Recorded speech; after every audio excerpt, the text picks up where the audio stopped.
Welcome to the Spark It podcast, where we bring you inspiring conversations that spark your interest to do more.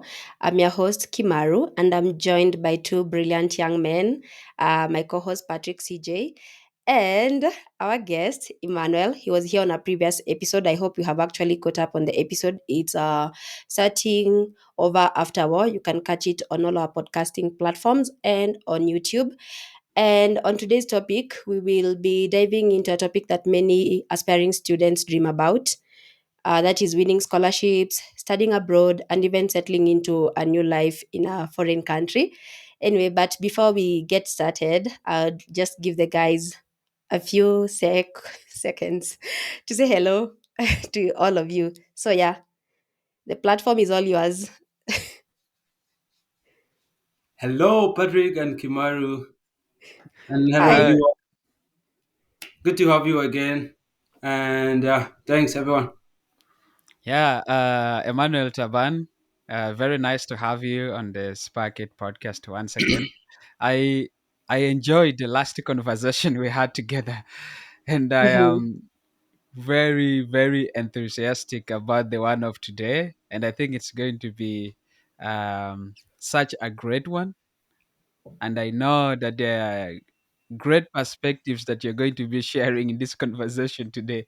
And I can't wait to get inspired and also probably for our listeners to get inspired too. Yeah. Thanks. All right. So Emmanuel successfully secured a scholarship to study in Canada. And I think this is actually everyone's dream, especially if you're from Africa. We all dream about maybe studying abroad, whether it be for our undergraduate studies or masters or something like that, because I believe it kind of opens opportunities for us. So we will allow Emmanuel to give us more insights into his journey and how that has sort of looked like. So, Emmanuel, thank you for actually gracing this podcast once again. It's amazing for you to make time. I know you are a very busy person, but thank you for honoring the invite. And I guess it's more, as Patrick said, we will be focusing on your journey from now, from Uganda to going to Canada for further studies. So maybe you can let us know how life was like for you after leaving the refugee camp, and what gave you sort of the courage to start applying for scholarships. What were some of the steps you took in your scholarship search, and what worked and didn't work? We could probably just get started from there. Cool. Yeah. I'm happy to be back on the podcast. And yeah, from picking it up from our previous podcast, um, you know, I told you initially that in 2019, I completed my advanced secondary level. And I did it. I completed it in Bidi refugee settlement. That's where my uncle was living. So after my final examination in 2019, so I moved back to Rhino refugee settlement, which is in Arua. But I think it's now under some place called Mariokolo, Tergo, like that, not Arua now. So I moved back, and I in 2019 came for the festive season with my family, and yeah, because that's where I initially lived. So I had to come back and rejoin my family. So when I returned from Bidi Bidi, I realized that there are some friends of mine who were in Rhino who we actually completed South Sudan Certificate of Secondary Education together, and others even completed before me. Most of these guys they secured scholarship within Uganda, and they were in already these top universities. So and for me, I had already my South Sudan certificate and my and also I just completed my advanced level. So I was so much interested in also looking for a scholarship. So I was like, if these guys can like get a scholarship using these South Sudan certificate of secondary education, why not me who has completed the South Sudan certificate of secondary education, and as well as just completed my advanced level. So that means like like what really gave me the courage to start looking for the scholarship was just a very simple uh, and powerful realization that like if others could do it, so why not me? So I ask myself that question, and for that reason, because there were no so many I mean, like, access to information in the refugee camp was a little bit like really limited. uh Information was mainly in the base camp. So the base camp is where most of the organizations, the humanitarian organization offices are based. And the one of the because the refugees are in Uganda, they're under the office of the prime minister. And also, so the base camp is where um, uh, most of the NGOs, the offices are based. And yeah, so that's where also people rely on for information. So on that note, one of the steps that I did was, one, I wanted to get myself a smartphone because I just completed school and I didn't really have the chance to get a smartphone that I could access information freely, but also communicate to my friends. So there was a day I went to the base camp, and it was just like for I went to look for information and maybe some job postings as well. So I went there and I got some job posting. I applied for it, and after some months, I succeeded. And I remember in my first when we were going for the orientation of that job. So we went and spent like 5 days in Arua, and they did some training for us as well. So the money they gave us during that training, I bought a smartphone. Like, I think that's the most expensive item I've ever bought for my life in 2019. A smartphone. I think it was like around 360,000 Ugandan shillings, which is like, yeah, just equivalent of $100.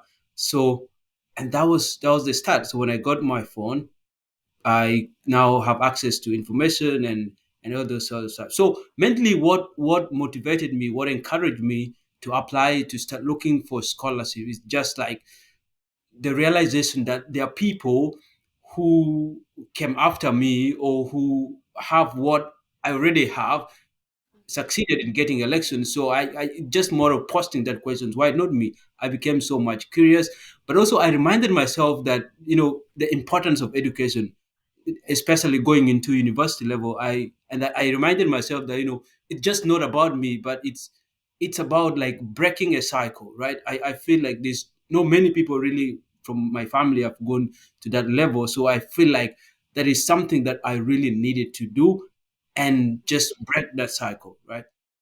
So that was where I picked my courage.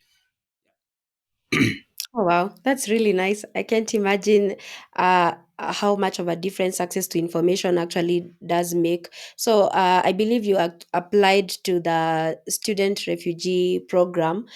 How specifically did you hear about this program, and what exactly made you apply? Was it like the perks that come with that sort of program, or what was so enticing about this particular program? Oh yeah. um in the refugee camp, there are really so many scholarships that always comes every year. And one of the scholarships that so many refugee students rely on is one called Duffy. So Duffy, it's implemented by administered by Window Uganda. So they do that. And when I returned from Bidi from where I had my final exam for advanced secondary level, there's this guy, a friend of mine. I just met him in Rhino refugee settlement the previous years. And when I came back, I realized that this guy got himself a scholarship, and he was already studying in one of the universities in Kampala. So when I returned, he came for holidays as well during Christmas season, and he told me that there is a scholarship called SRP, like a kind of sponsorship kind of thing. But I really didn't have much information about that. I really didn't have much information about it. So I started looking at it using my phone. I started cooking in, and he encouraged me to try it out. Like, I started searching about it, but I feel there was really a lot of information gap that was existing. I was missing a lot of information about these programs. So what I did, I had to go to the base camp again and go. I met some of the staff for Window International. So they really gave me so much information in detail about this program. Uh, the SRP program, how it works, and where are they taking the potential candidates who succeed in this. So I started getting so much information about the SRP program. and I it's the SRP program. It's mainly it's called the Student Refugee Program, administered by a Canadian non-profit organization called World Unified Service of Canada, where the ideal of the program is that it's a very special program that sponsors students abroad to Canada for education, a 1 year education, but also creates a pathway for resettlement. So, like, if you are a person who goes through the process and you succeed, so you'll be brought to Canada, and you'll be sponsored for a whole year. And in that 1 year, you're catered for all your expenses, your housing, your tuition, your health, and your living allowances are provided. And also you get into Canada as a permanent resident. So a permanent resident is an equivalent of a green card holder of the US, I think, where you enjoy almost every privileges. You just there's no big differences between a permanent resident holder, status holder, and a uh, Canadian citizen. So that program seeks to advance refugee students in education, but also creates a platform where it resettles them in Canada. So the program supports you for 1 year, but in other universities that have like much resources, they will they will take care of you, like your tuition for the rest of your program. Oh wow, that's a really holistic program. Interesting. Cool. Interesting. So, and what do you need to qualify? Especially, I believe like a lot of scholarships, there's like the academic, whatever qualifications that are so specific for you to get in. Is it like really strict for this particular program? Oh yeah, I just like any other scholarship, the SRP program had some requirement that you have to meet, and one of them is the academic one. If you are someone who studied in South Sudan, because like the program is a kind of comprehensive, like it they know very well that the kind of people who are going to be beneficiary of this program, these are people who probably have studied in different countries, so they have different grades that you should have attained for you to qualify. For instance, if you sat the South Sudan Certificate of Secondary Education, you should have from 65% above, I think, grades. And then when you did the South Ugandan Advanced USCE, you should have like around 13 points, something of that kind. Yeah, but for my case, because I already had my South Sudan certificate of secondary education, and I just completed my advanced level, but I didn't have the transcript that I would use for this program. So what I did, I used my previous credential, like the one I did for the one for 2016 from South Sudan. So I applied using my South Sudan certificate of secondary education, and one of the requirement is one, of course, the grades you should have 65 above, which I had it, and also you should have a very a story that really uh, catches those people, like makes them believe that you really deserve that.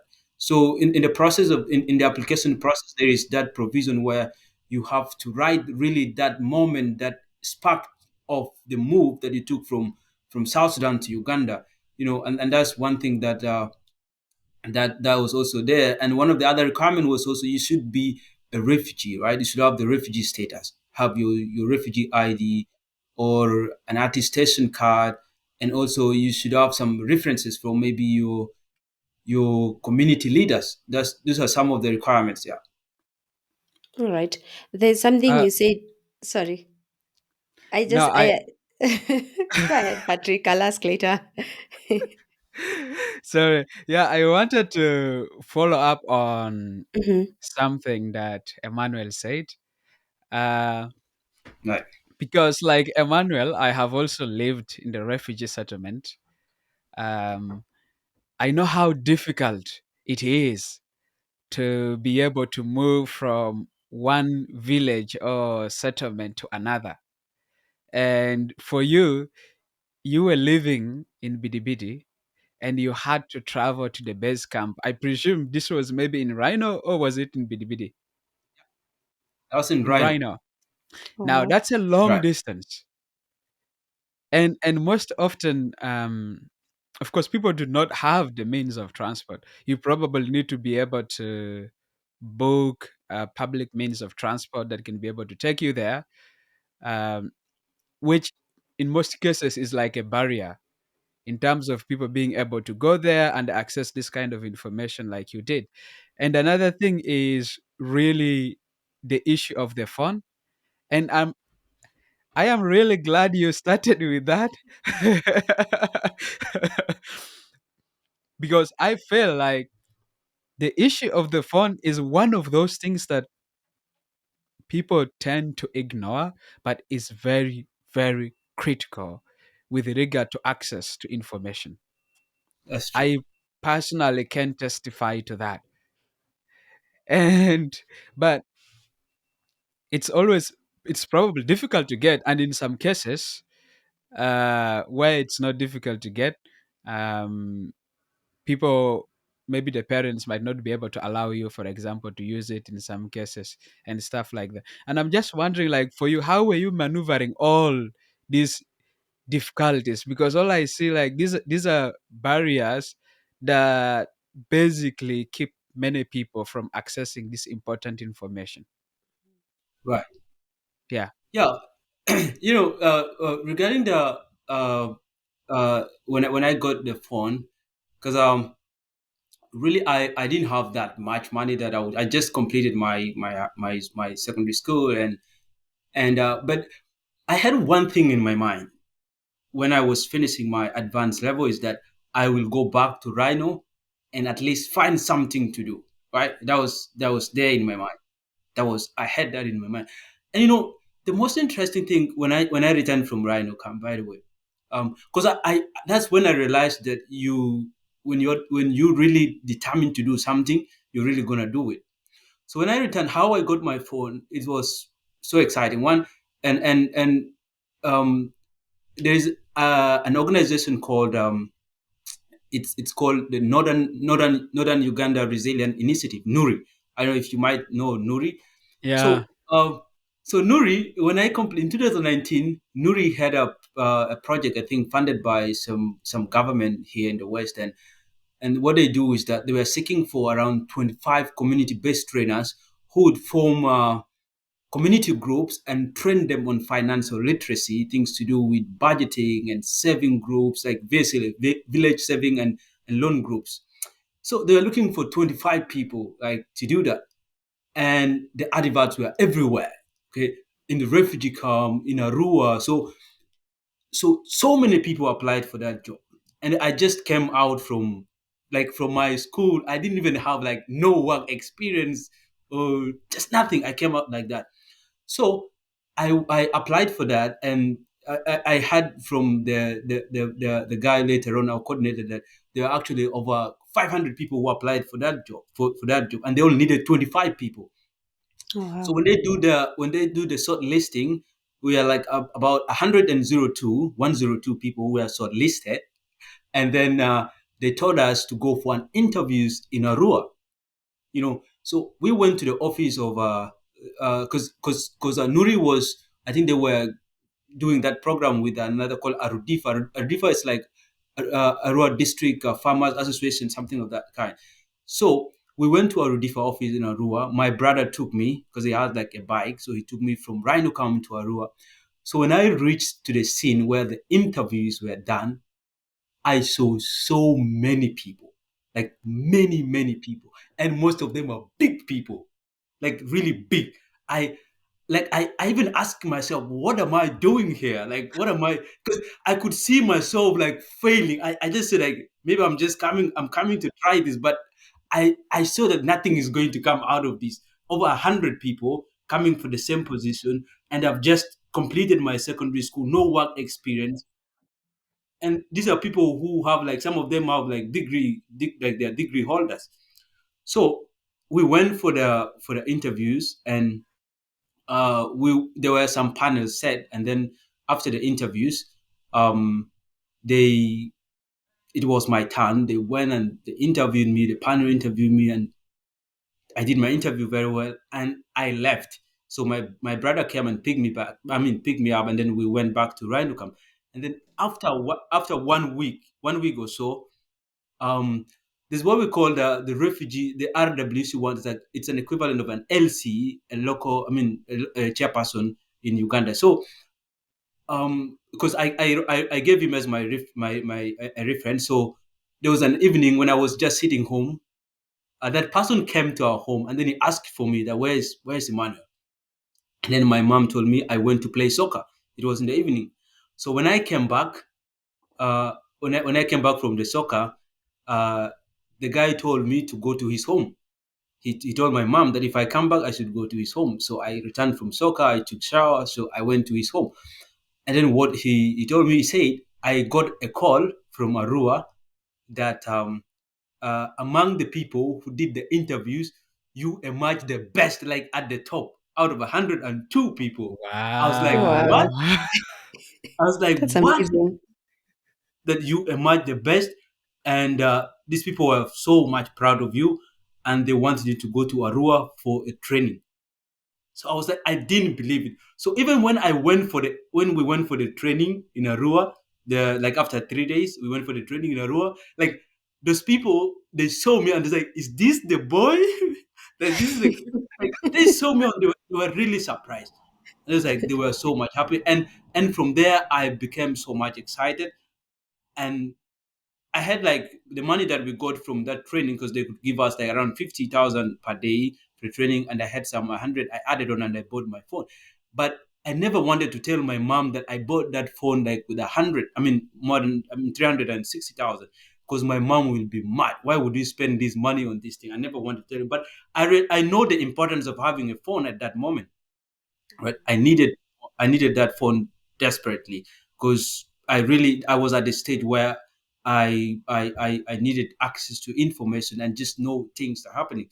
So I it was the commitment that I made at first when I was leaving school, that when I get home I need to find something to do.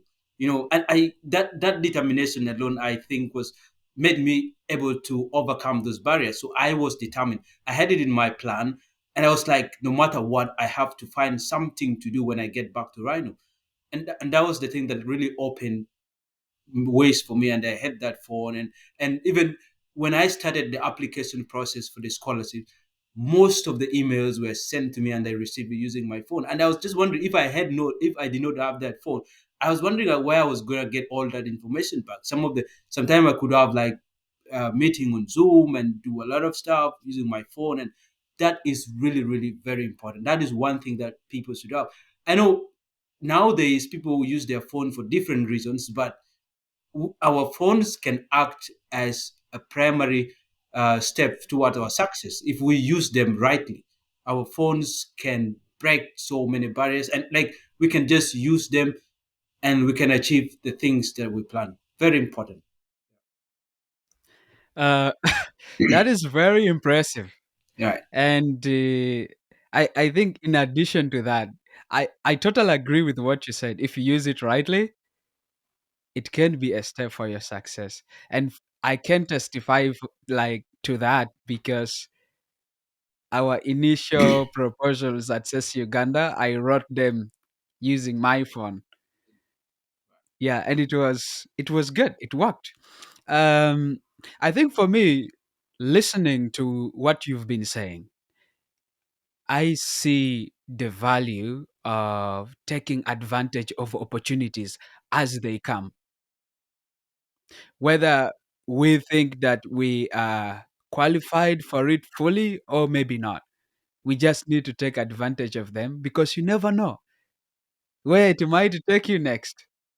Right. You say you just come out of school, no experience, you see a job advert, you forget you don't have those experience, although you've thought like you don't have it, but you still apply and you ended up having it.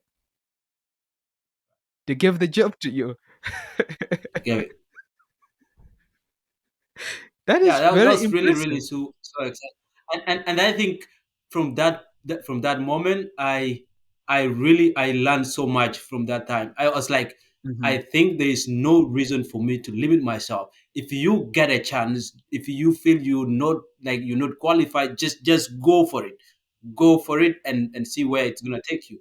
So from that moment, even when the scholarships came out, like I didn't ask myself so many questions. I didn't even look into the requirements. If you have it, I was just looking at the basics. So I was like, if I have this, the one that I can start with, well and good. I started getting into it, and that's all. It really changed my mentality. It changed that moment, changed my mentality so much. Wow, that is really good, honestly. And I think I agree with you. Like, if there is an opportunity and you are interested in it, give it a shot. You never know. You might win it. That's It true. might be what ends up changing your life. That's true. Yeah. Yeah. Yeah. So like, for you in this case, what happened is that the job that you got provided the preparation for you to be able to apply for the student refugee program.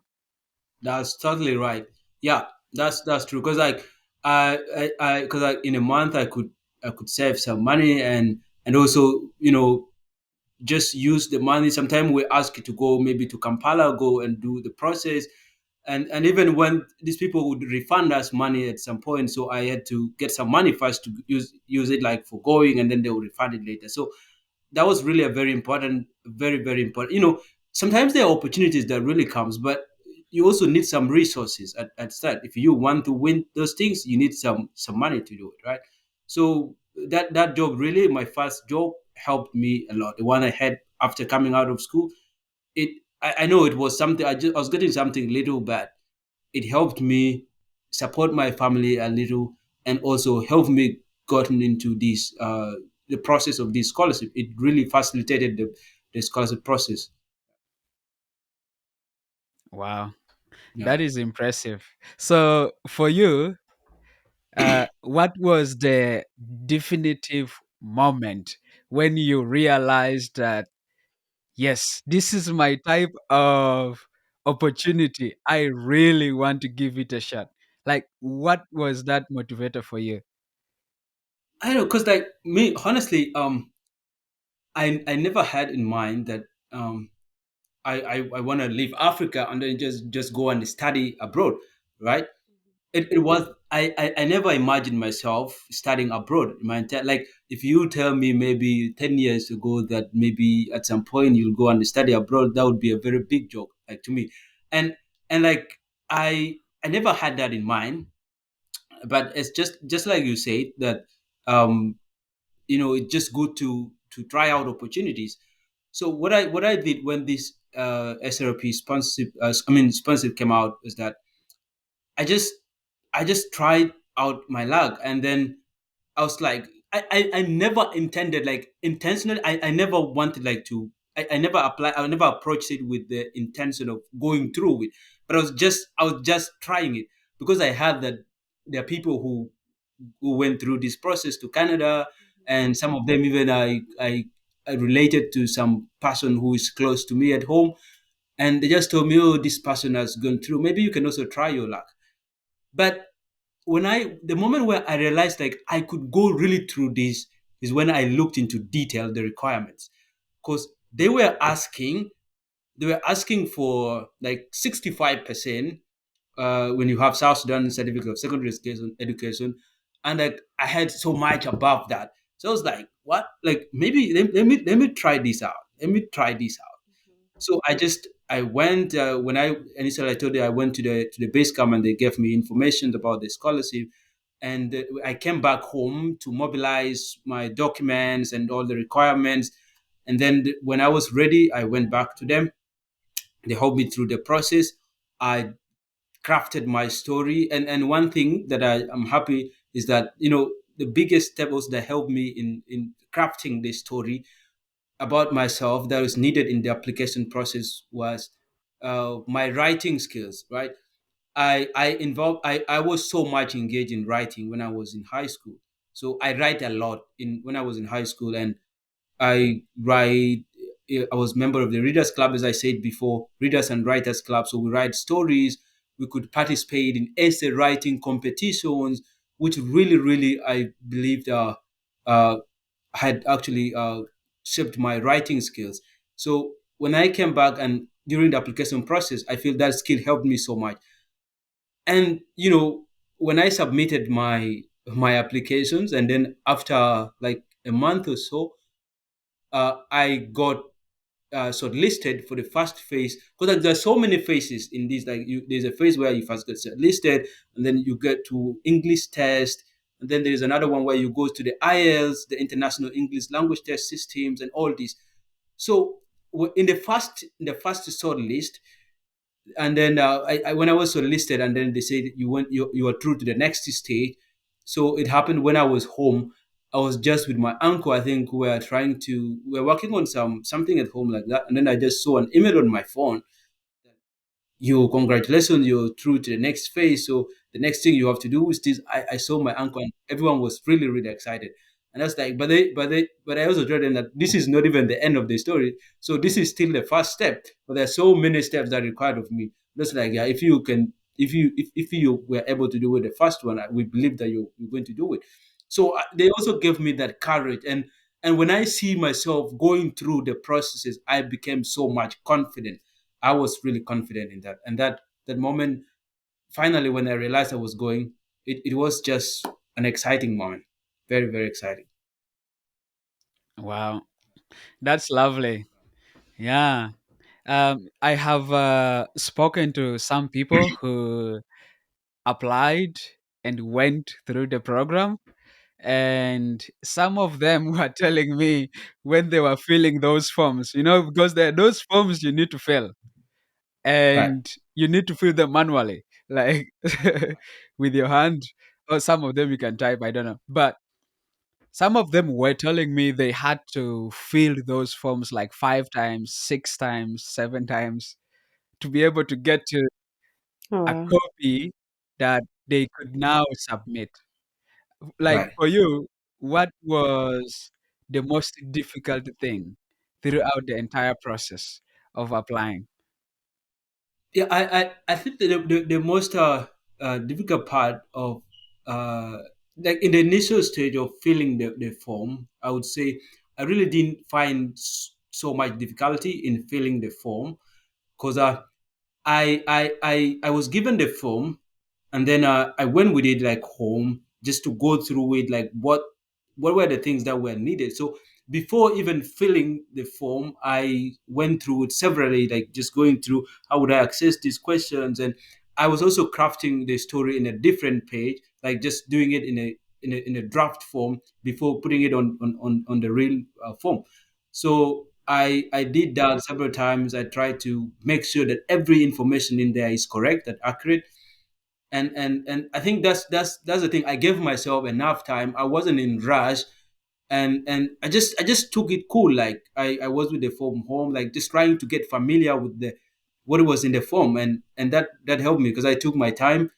And then yeah, but the hardest time in the whole process I experienced was during now the language proficiency test. That's when we went to Kampala and did the test, the IELTS, the Hmm. International English Language Test System, where they were assessing your language proficiency on listening, writing, reading, and what and talking. I think, Yeah, yeah, and speaking. and and speaking, yeah. But the most hardest part in that test was the listening, because I think they were, the listening part was so hard for me because the people that were talking in those audio, like the accent alone was so hard, so I couldn't really get the words easily. And I feel that was the challenge that I faced in the start. But also, these people were very strict with documents, I would say. Like they always want the documents you present in the initial stages of the application process have to be have to be kept. That consistency has to be kept.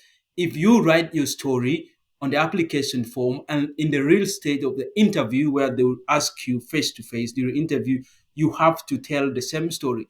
The information that you presented on the application form has to be the one that you're going to present to them during the interview when they ask you, can you tell us more about yourself?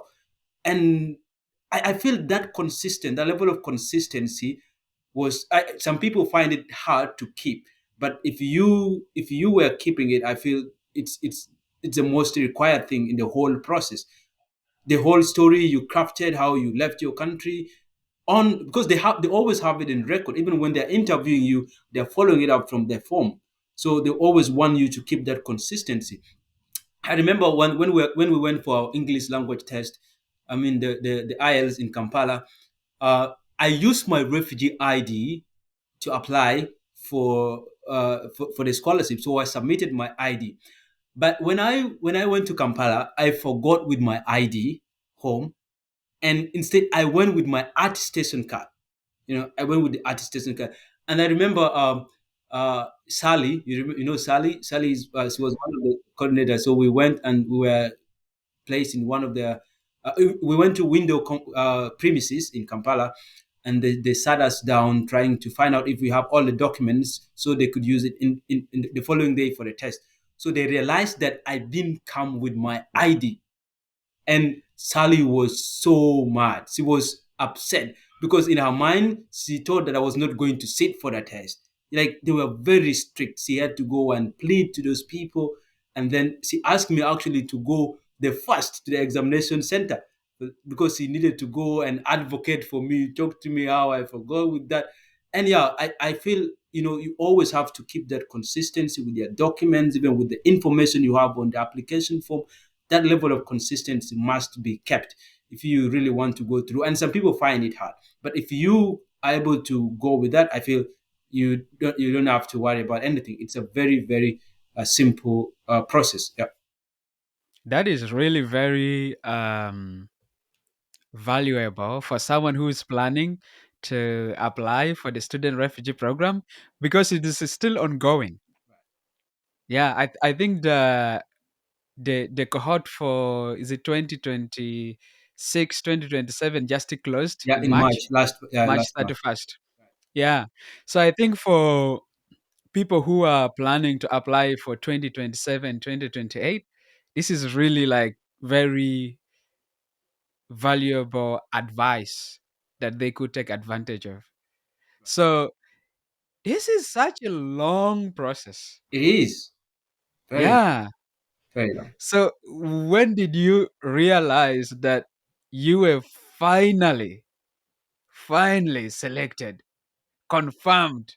I think I think the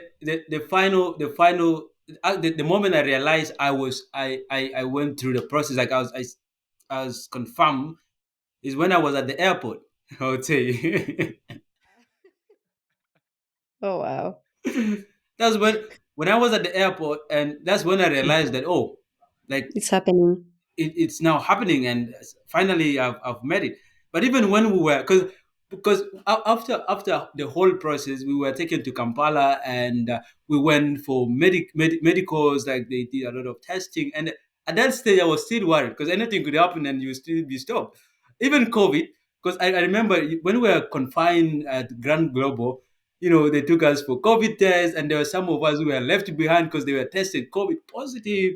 And just the only the moment that I realized I really made it was when I was at the airport, and that was the only time, because I just, like, the process was really too low. You don't even know, like, which one is the final stage, right? Like, this Right. comes after the other, and it looks like an eternity step, an infinite, I mean, a process. But when I was at the airport, I realized that I was now going to Canada, and it's coming to Canada, and the whole thing has now come to an end. Yeah. So the moment I realized I was confirmed was when I was at the airport, I would say. Yeah. Interesting. Right. Yeah. How did it feel though, Oh, being there and even landing? no, the moment, I just, like, we left South Sudan, and you know we left so much, like so many stuff, memories back home, coming to Uganda, Mm-hmm. right?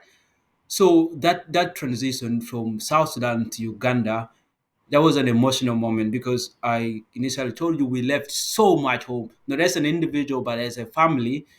we left so many things back that we already started. Like we were at some point, and then when we were coming to Uganda, everything just was left behind, memories or friends, and when we were in Uganda, we tried to build life again.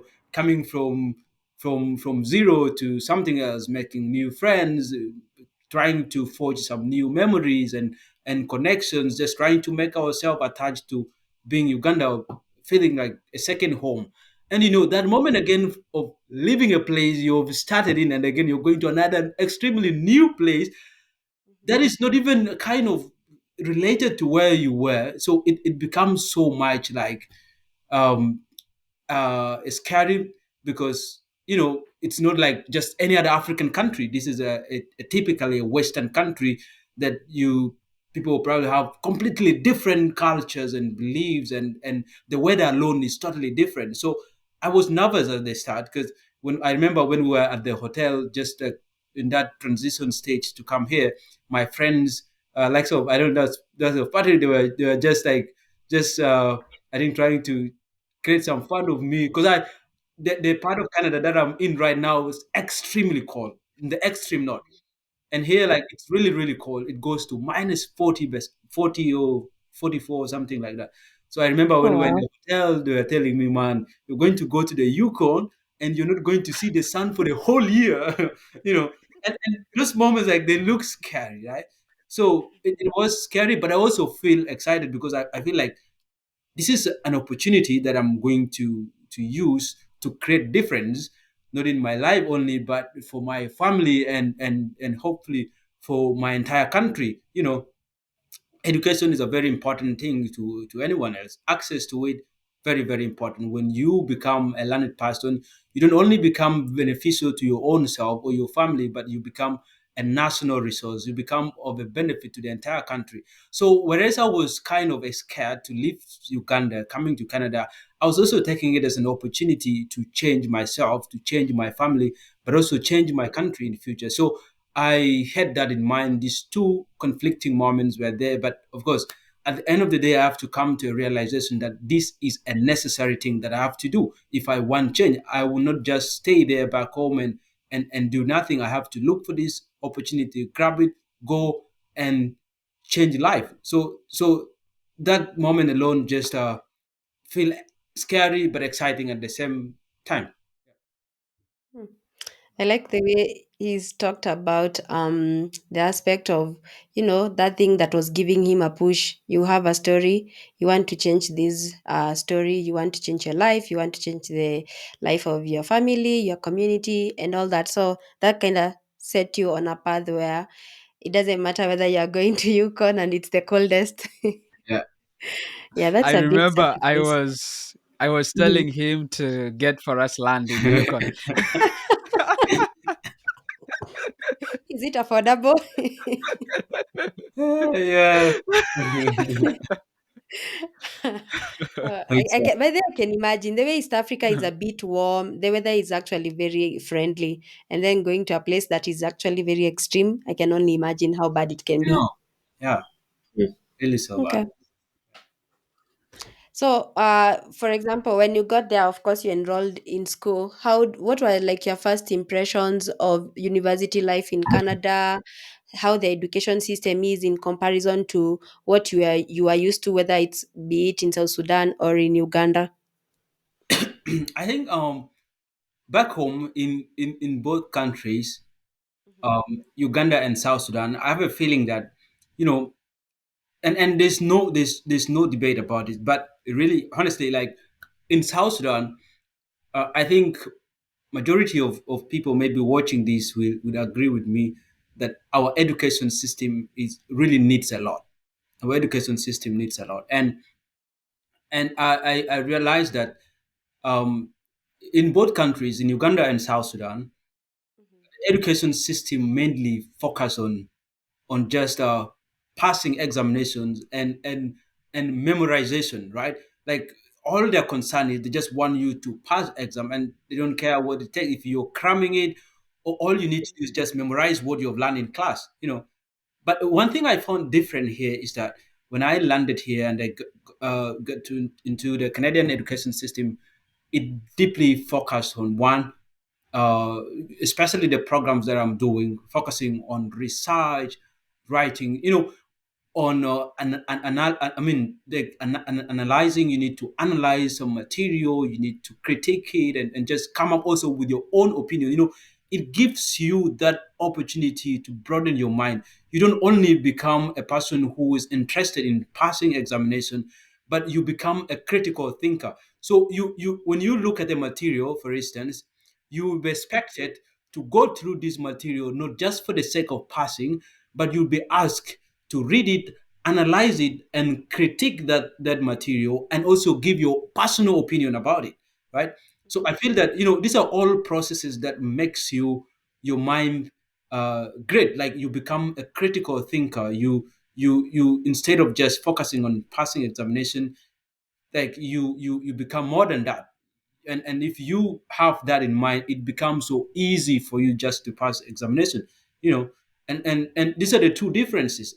Education system back home focusing mainly on passing exams and memorization, but here there's so much based on research and critical thinking. And that's the one difference that I've noticed about the education system here. Yeah. Yeah, I would say what you said is almost the same for Kenya too. It's more about like passing exams, sometimes even memorizing a lot. That happens a lot even here. I think right now what they're trying to introduce, the competency based curriculum, would definitely change that because they don't do grading. It's like more of they say, I don't know, surpassed expectations. That's the way they grade it. So I think now it's gonna be different in a couple of years. But I went through that scenario of you memorize and memorize. Gonna be the best. But yeah, I Mhm. see what you mean. Right. Hmm. I have a quick question for you. Right. Um, so you live in Uganda, Mhm. you come to Canada, and you join Yukon University, Right. um, studying indigenous governance. Mhm.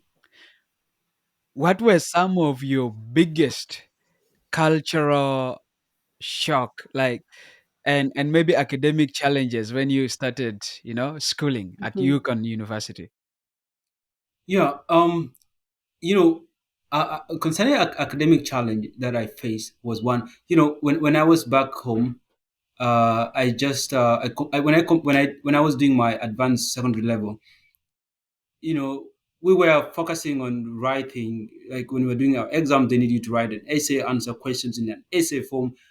But those things, like, you don't have to cite anything you're writing, right? You just have to write whatsoever information. If you're getting it from anyone, you don't have to give credit to that person.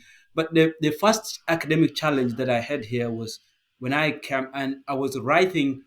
I was like writing response to the questions, and they were expecting me to cite all the information that I was writing, right? If you get it from another place, you have to give credit to the source, right? And I feel that was the first thing, because I was not familiar with the site. I mean, like the citation styles. So that was one of the biggest challenge that I really faced, because I had to go through all uh, the rules for the citation style. How do you cite information? Like, if you want to paraphrase, maybe if you want the record, if you want to do what, how do you do it? So that was one of the biggest challenge I faced in my first semester, I would say. And I also had issues with maybe just getting familiar with the model, the learning platform. But yeah, academically, that was my first challenge. Citation, you have to cite every single information. If it is your own, you don't have to cite. But if you're getting it from someone else, you have to cite. And if you don't cite, that information is not going to be relevant. And you might even be penalized for it, right? You might be penalized for it. So they might say that is plagiarism, and so many stuff. So you have to cite every single information you're writing on your piece. And that was a very, very big blow on me, very big a punch on the face. So I had to commit myself, go familiarize myself with all the citation styles, and I have to stick with one. So that was the challenge that I had first. But in terms of cultural results, of course, as I said, this is completely a different country. I was coming from um, a community-based culture where you do things, you like, people like community, right? You come together, you celebrate, you walk on the street, you just go on the street, you see people spreading everywhere. You can go to your neighbors, I mean your neighbor's place, without even asking them. Just get into their house. You don't have to ask you for permission. You do things on your own. You don't have to ask you for appointment to see your friend. So, but when I came here, things are completely different. This is like a country that is focusing on individualism, right? So mainly people focus on themselves so much and their closest cycles, and it reaches an extent even where if you want to meet a friend, you have to make an appointment. You don't just have to walk into their place without letting them know, and everything is just scheduled, everything is timed. Like this, you don't really find that free time, and you can even stay in your room for over 5 days, and your neighbor, you even don't know their names. You might spend 5 years but you don't know even the name of your neighbor. Like, people focus on themselves mainly here, and which is very, very, I think it teaches a lot as well. Like, but I feel that was the difference from coming from culture, I mean a community based culture, to Mhm. a culture where people focus on individualism. So that was the great difference. Great difference. Yeah. Uh, I think you really offer like the challenge you have cited to do with the citation styles and citing and plagiarism. I think is really something that anyone who's planning to come and study in Canada needs to take note of. And even if possible, start familiarizing themselves with citation styles and things like that. Because you can easily get a zero. Right. Not Yeah, only get a just zero but for, also penalized. You can even be removed out. They will suspend you from the school. oh, yeah, Yeah. So those are some of yeah, the things they do. So it's very yes, important. Yeah. it's very, very important. Yeah. Oh, wow. Otherwise, you get kicked out Yeah. and it wouldn't be good. Right. Yeah. And and also I was just like, wondering, I know you talked a little bit about this when you were talking about individualism, like the cultural differences. Like back home, when you're walking on the street, random people will say hi to you, whether they know you or they don't know you. They'll just say hi to you. That is not here. Out here. In fact, if someone does that, they are so weird. Yeah. We So weird. wonder, And what was your reaction? no, the thing here is like, one of the most weirdest things that I experienced when I first landed is, one, I realized that, like, really it's hard for people just to shake hands. You don't really have to shake someone's hand. Just say hi and that's all. You know, and you don't really, it becomes so, like, people would see you like, I don't know if that looks so much primitive. They would see you like primitive or what, but when you come and you want to shake the hands of someone, it really looks so weird. You know, it looks weird here. You just say hi and that's all. And those are some of the differences that I really noticed. And you can easily be taken, maybe I mean, to be someone who is rude when you do like very small things.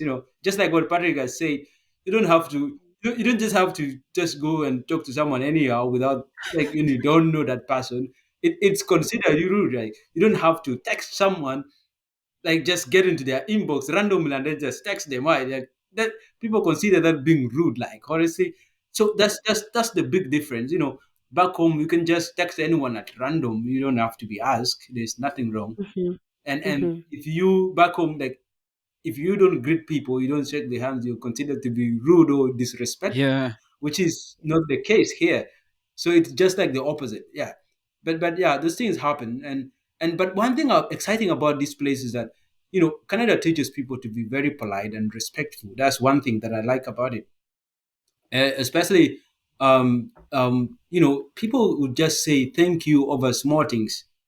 Every single day you do something small, they just say thank you, thank you, thank you. And you, at the end of the day, you see that on average, a Canadian would say thank you maybe in a day, maybe 10 times, 10 and above. Like, honestly, you have to say that, especially if you go to gatherings, if you engage with people in some places, you'll have to say thank you at least 10 times a day or more.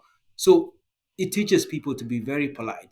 You're going into some room, you're opening the gate, and someone is coming behind you, you have to keep holding that door until the person gets in. It's just exciting, yeah. Teaches you good Yeah. manners, yeah. Oh, wow. So Yeah. in a Interesting. community like that, no, before I even ask the question, now that you guys have mentioned about shaking hands, during COVID, people could not even believe that we are not allowed to shake hands. It was such an adjustment back here. So yeah, I guess for Canadians then it was a bit easier because you don't even shake hands in the first place. Mhm. Anyway, but my question And is in such. and also, Sorry. just to add on what Emma said, it's not Mm-hmm. like you totally don't Don't shake. agree, yeah. Handshake mostly for some reason. Yeah, I don't Uh-huh. know why it happens in very official settings. right. Like Ah. But just at random like that, yeah. yeah, Mhm. And here people prefer you just waving hi and that's all. Ah, Right. makes sense. yeah, But in such a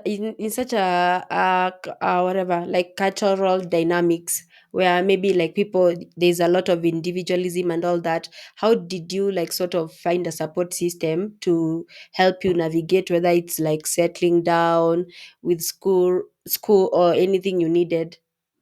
Oh, as I said, the WUSC, there is in every university that sponsor a refugee student. There is what we call the WUSC local committee. So a WUSC local committee, it's mainly a composition of former SRP students in that very school and also faculty members. So these people they help so much. They're the one actually doing the real sponsorship. They facilitate. They help in the transition and integration process. So making sure that everything is set up for you, making sure that you have all the necessary documentations, making sure that you have your bank account, also making sure that in case of any support you need, maybe things to do with health or any psychological support, they can refer you to the necessary people. So these committees are set up in all these universities that sponsor SRP, these students.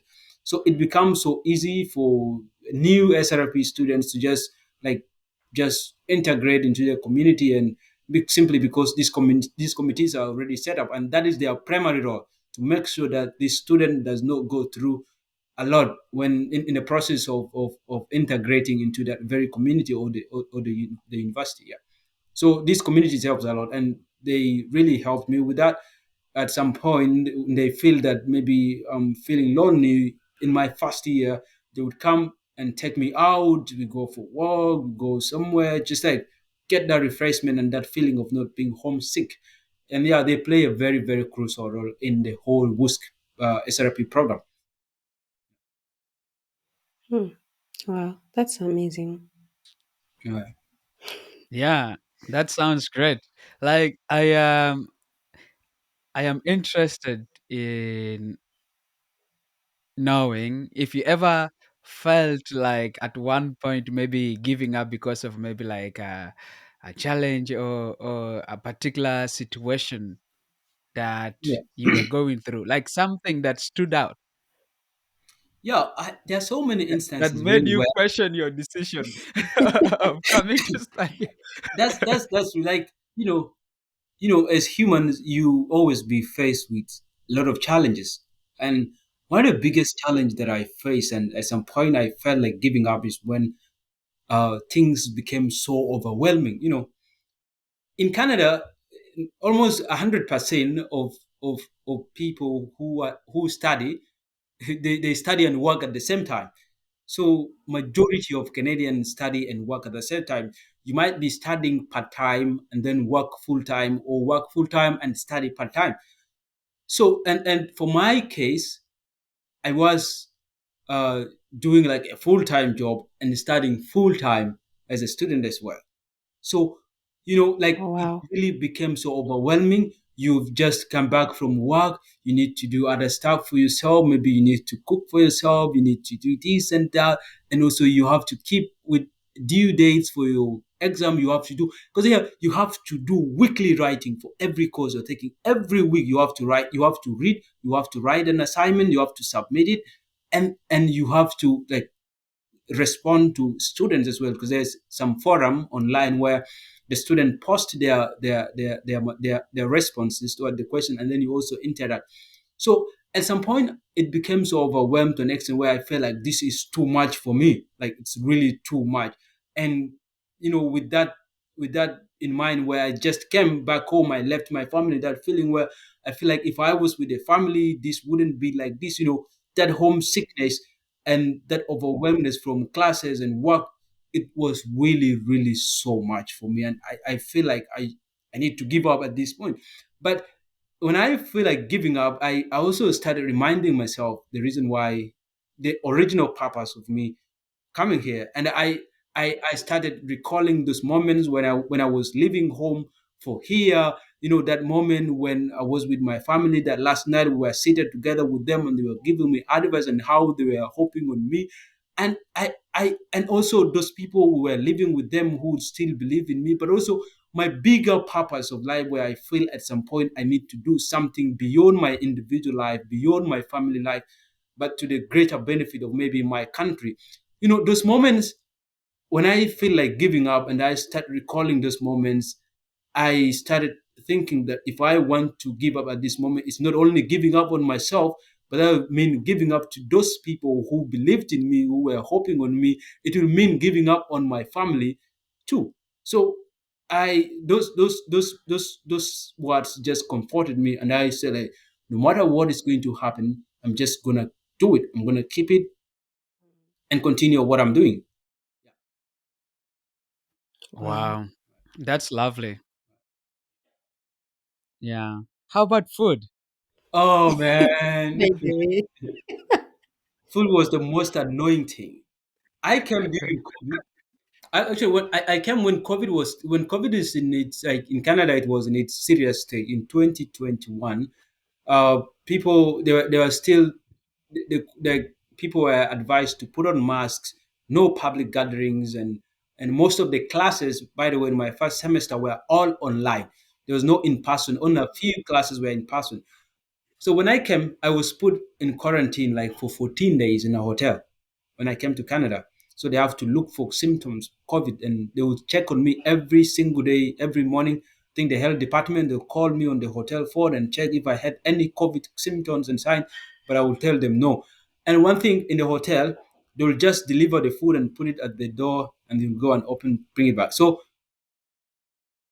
every morning they bring in the food, like, it was strange. Like, there's nothing that I know. I even have no idea what these things are. Like, I'll just see something that, but it was completely different. So I would just maybe eat a little and just dump the rest. So it was so. But I had a friend of mine who also came as an SRP student. He was a former student, so he was in the campus in the university, and I would tell him, like, maybe if he could buy me some fruit, so he will take me in the evening to the hotel, and I was just surviving on these, like, things that I know before. I would ask him to buy this, and then he will take it to me.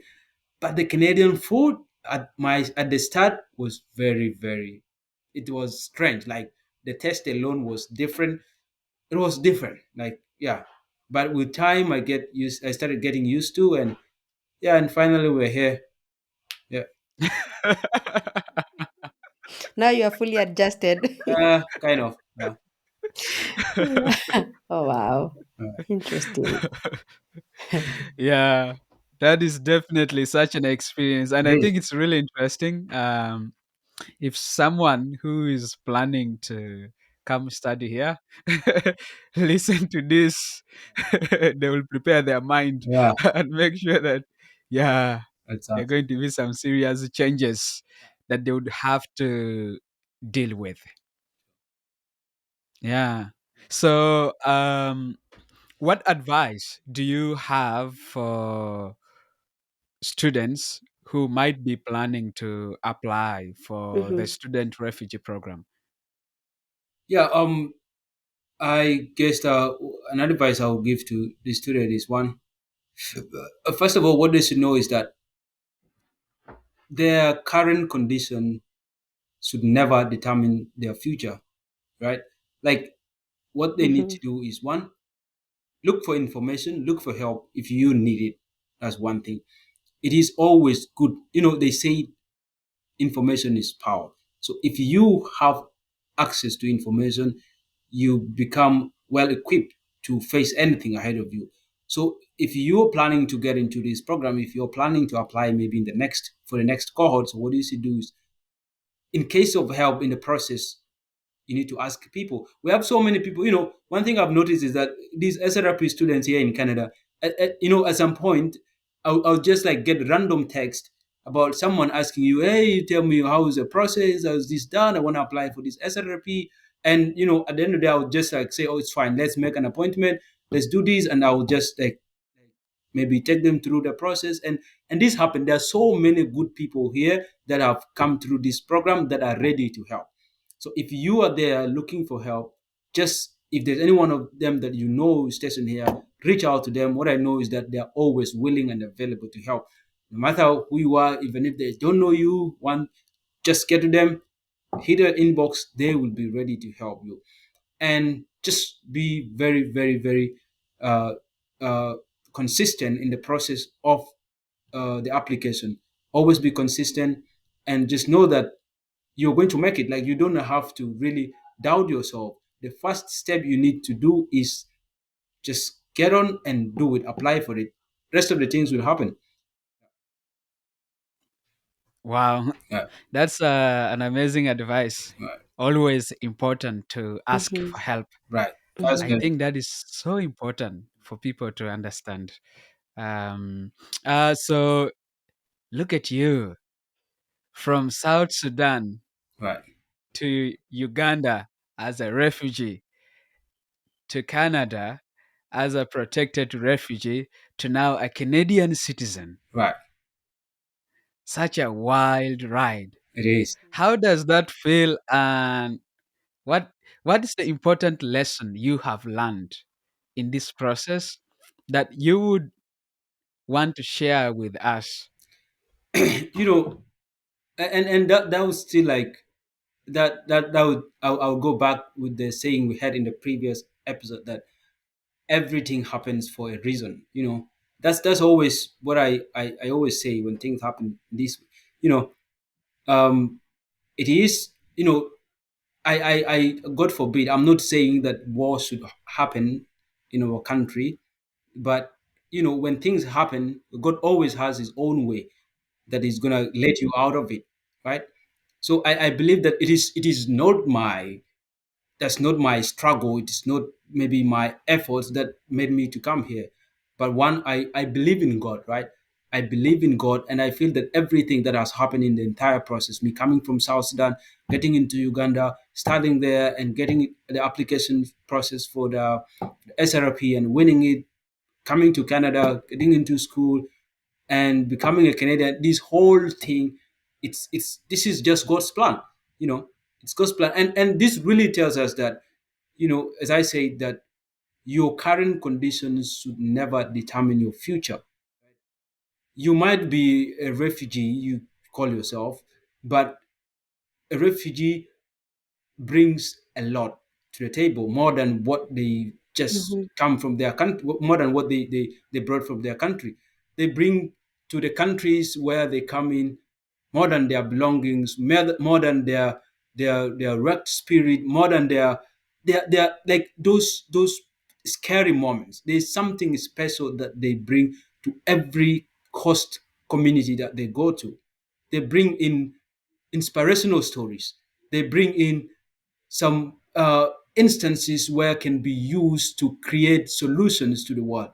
They bring in their knowledge. They bring in there's so much. They bring in their skills. I've seen so many refugees in the world today who have succeeded, and they're playing very, very vital role in changing the world.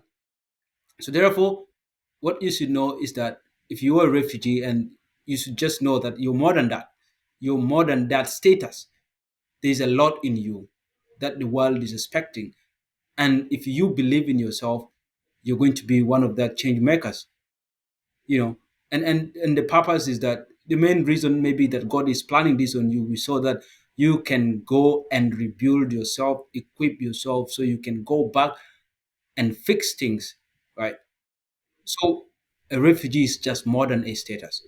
It is more than that.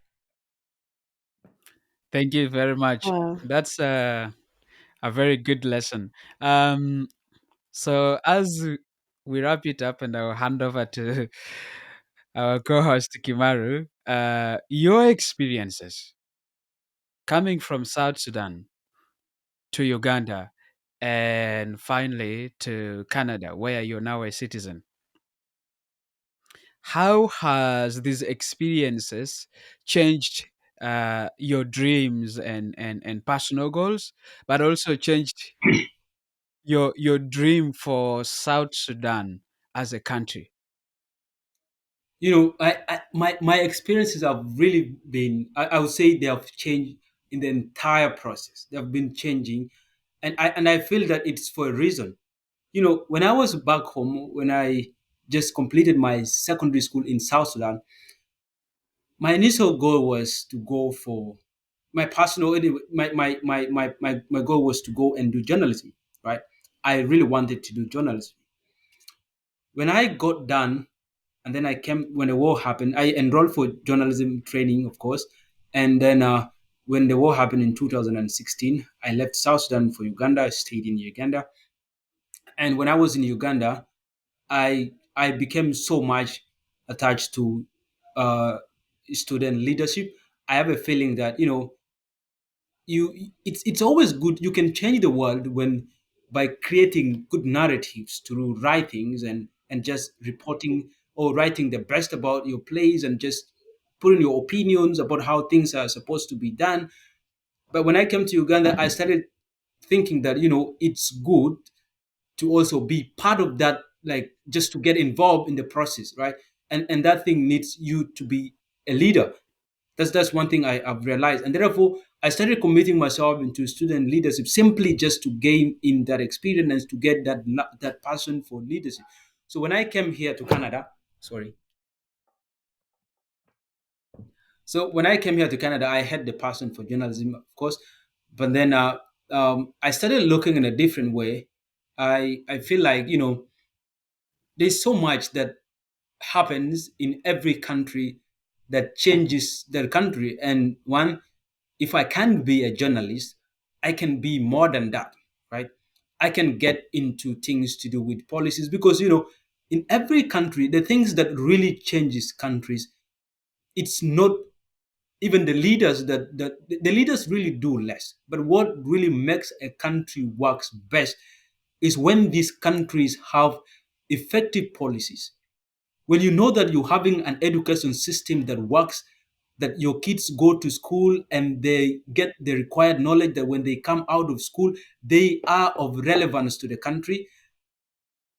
You know that there is a policy on health, that the people in that specific country can go and acquire health services, and that their lifespan can keep increasing. Policies about housing, that people are able to sleep in very good housing, very conducive. It's all about policies. These countries today that are seen as the darlings of the world, it's not that they are perfect. It's only that they have policies that works. So when I came to Canada, I started looking so much into getting into policy. That's one thing. So the entire thing has been changing from journalism left, just like I say, no, this shouldn't be just about writing, but getting into the core of every nation. What makes a nation great? It's when they have great policies, and that's Mhm. what my studies are. Even my final projects for my degree program are policy based, and yeah, it's just that's how it has been changing, and I feel that that is one thing that I really need to get into. Yeah. Amazing. Wow. I think you've shared a lot of nuggets and your journey, even apart from like the experiences you shared in the previous episode and this one, it's like a very rich journey. It's more of a journey of self discovery, finding your purpose, pursuing your purpose without sort of giving up, and finding like the right support to go through it all. Honestly, if Patrick doesn't have any other thing, we'll probably just wrap up the episode. Do you, Patrick, have anything else? Uh, I think Emma's story Mm-hmm. um, is really very powerful, Mm-hmm. and I am still going to give you a chance to say your last words. Um, but I really do think that your story is very powerful, and I think for me, it it brings out the notion that success occurs when preparation meets opportunity. Mm-hmm. Yeah, you prepared yourself. You set a ground that allowed you to take advantage of those opportunities. And and it's also one thing for me I have personal learned from it is to always remember where you come from, Correct. Mm-hmm. because that can be a very powerful motivator that can help you Right. to keep going when you feel like giving up. Right. Yeah, with your experiences to do with the food and the individualism and so many other things. Like all of that, knowing where you come from is like a very powerful Very, very motivator. important. Yeah. Yeah. So thank you very much for sharing that. Thanks. Yeah. Thanks. Bye. Today I am walking out of this episode willing to take advantage of every opportunity that comes my way. Cool. Thank you. Thanks. Cool. Yeah. Go. So I'll give you to say your final words in case you have any final words for our listeners and viewers. Me or Kimaru? You. You. Oh. Oh. Cool. Okay. Mm-hmm. Yeah. I would say my last words are always just believe in yourself. Right. You need to really, really believe yourself, and you know, it's not that maybe when we give such stories, maybe we are successful, right? But there's that inspirational time where you can see from the story someone is progressing from one stage to another, and that's the most important thing in life, right? The most important thing in life is that when you see that at least every moment you're making a difference in your life, you're getting from one stage to another, and and that only comes when you believe in yourself. And just like as Patrick said, that you should always know where you're coming from. Where you're coming from should always be there in your mind, and that is going to guide you wherever you go, right? If you come here knowing that you've left something behind, knowing that you have something to change behind, that is going to be your guide. That is going to be your mirror. And every single time you make mistakes, every single time you feel like giving up, you make a reflection of where you're coming from and you just say, no, I'm not going to do this since I have a purpose. I have something that I need to change back home, maybe with your life, with your family, with your country. You just have something. So know where you're coming from. Very, very important. I'll just try to emphasize on that. Yeah. Wow, amazing. Thank you so much for sharing this. I believe your story is very inspirational, and I do hope actually people listen to this episode and their previous episode so that they can actually connect the dots. You've been an amazing guest. You are a good storyteller, by the way. Yeah, so thank you honestly for willing to share these yeah, and for showing up. So if this episode sparked something in you, don't forget to subscribe, leave a review, and share it with somebody who needs a little inspiration. Follow us on all social media platforms at the Spark It Podcast, and see you next time on the Spark It Podcast. Thank And you. don't forget to subscribe. Cool. Oh yeah.